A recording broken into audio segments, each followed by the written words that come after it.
Ganjam जिलार base धूमधाम रे पालित हला घोषयात्रा।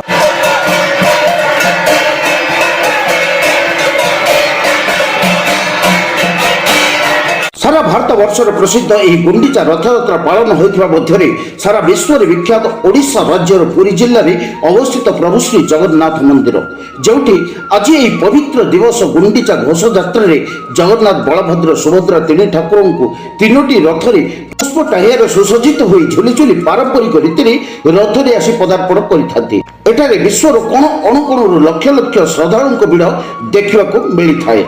सेहीपरि गंजाम जिले में प्रतिटी ग्राम ठारू सहर जाए यही घोषयात्रा बेस धूमधाम पालित हो जाइए।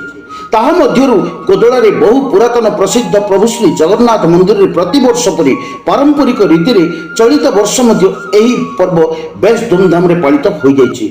मंदिर पूजक और सेवायत माने प्रभु श्री जगन्नाथ को पुष्प टाइया रे सुसज्जित करी घंटा ताला शंख मोहरी बजाई ठाकुर को झुलाई झुलाई बड़ दांड रे साजसज्जा सह माउसीमा घर को जीवाई अपेक्षा कर रही रथरे आनी विराजमान कराई आउ एठारे रथ टाणिबा पई अंचल हजार हजार दर्शक अपेक्षा करी रथ टाणी देखा मिली और एथरे मंदिर परिचालना कमिटी सभापति सुदाम महांती एवं समस्त सदस्य उक्त कार्यक्रम को परिचालना करथिबा बेले एठारे ग्रामवासी और कोदला पुलिस सहयोग करथिबा देखा मिली। ब्यूरो रिपोर्ट एवं न्यूज ओडिया.in।